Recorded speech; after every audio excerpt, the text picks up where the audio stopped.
Friends, Sunita के साथ मैं पटेल कोमल शर्मा। आप देख रहे हैं मेरा चैनल खिचड़ी एक्सप्रेस। इस वक्त मैं मौजूद हूँ जिला कलेक्टर कार्यालय के सामने और आज मैं बात करने जा रही हूँ माननीय कलेक्टर से। तो आइए हम बातचीत करते हैं।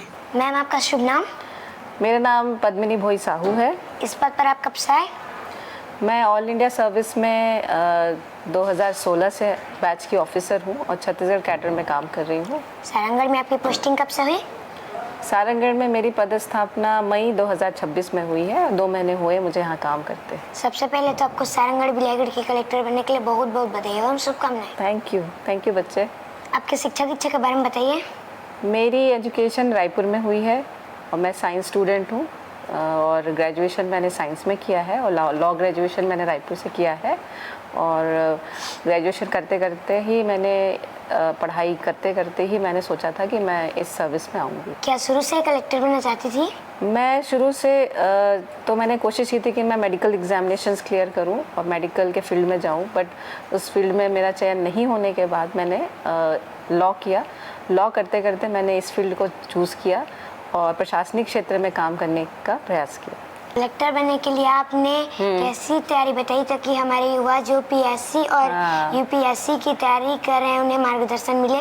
हाँ, पीएससी और यूपीएससी की तैयारी के लिए हमारे सभी युवाओं से मैं कहना चाहती हूँ कि लक्ष्य एक निर्धारित करके हम पढ़ाई करें और शुरू से ही आप लक्ष्य निर्धारित करें और मेहनत करें। फोकस स्टडीज़ और अपने मटेरियल को ध्यान दें ताकि आपका सिलेक्शन हो। और पीएससी और यूपीएससी का एग्ज़ाम जो है टाइम मांगता है, तो इसलिए पढ़ना ज़रूरी है और डेडिकेशन के साथ ध्यान के साथ पढ़ेंगे तो आपकी सिलेक्शन निश्चित ही है। एक महिला को कलेक्टर बनना कितना गौरव की बात है? मेरे लिए बहुत गौरव की बात है क्योंकि मैं अपने परिवार में पहली बच्ची हूँ जो कलेक्टर बनी हूँ और मेरे परिवार में इसके अलावा और कोई इस पद पे नहीं रहा है। और मुझे बहुत अच्छा लगता है जब इस पद पे आके आप जैसे बच्चों के साथ बात करें और बालिकाओं के लिए कुछ करना और महिला होके महिलाओं को प्रेरित करना और हमको देख के जो लोग आगे बढ़ते हैं उनको और मोटिवेट करने में बहुत आनंद आता है। क्या आप जिले में कुछ नया करने वाली हैं? सारंगढ़ बिलाईगढ़ ज़िले में हमने जितने भी विकास काम कर रहे हैं उसमें हम लोगों ने चरणबद्ध तरीके से प्रयास किया है कि इसको हम आगे कर पाएँ। इसमें ज़िले में चूँकि नया ज़िला है, अभी स्थापित हुआ है, कुछ ही साल हुए हैं, तो यहाँ इंफ्रास्ट्रक्चर और यहाँ की जो एजुकेशन है, यहाँ जो कुपोषण है और महिलाओं के लिए जो आत्मनिर्भरता के कार्यक्रम है उसको करेंगे हम। उसको हमने प्रयास किया है कि उसको टेकअप करें।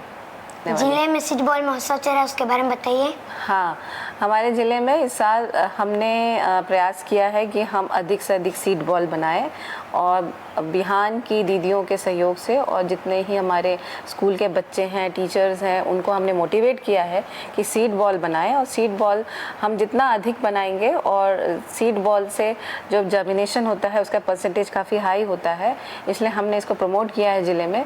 और हमने इसमें कुछ बड़े कार्यक्रम भी आयोजित किए हैं और बिहान की दीदियों ने ज़िले में 1 लाख से अधिक सीड बॉल अभी तक बना चुके हैं। और कल ही हमने गोडम में भी एक कार्यक्रम किया था जहाँ सभी सीड बॉल को हमने लगाया। आप शिक्षा विभाग के लिए क्या विशेष करने जा रही हैं? मैं शिक्षा विभाग में चाहती हूँ कि बच्चों का जो लर्निंग कैपेसिटी है वो काफ़ी हाई रहे। बच्चे जो पढ़ाई के प्रति उनकी जो रुचि है वो बढ़े। इसके लिए बच्चों को लर्निंग स्किल, रीडिंग स्किल्स को बढ़ाना ज़रूरी है और उनका जो सब्जेक्ट के प्रति समझ है उसको बढ़ाने के लिए हमने यहाँ प्रयास किया है कि हर महीने एक दिन बच्चे बुक रीडिंग का काम करें। एक कक्षा, एक क्लास हो जिसमें वो बुक रीडिंग करें।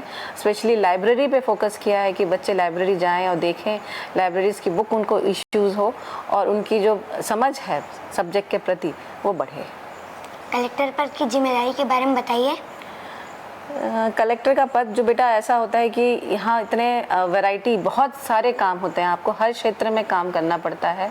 आपके पास बच्चों के भी क्षेत्र में भी काम करना है, बुज़ुर्गों के लिए भी काम करना है, अगर गांव में जितने विकास काम होते हैं उसके लिए भी काम होता है और आप ज़िले के पूरे विकास के लिए आपको काम करना होता है।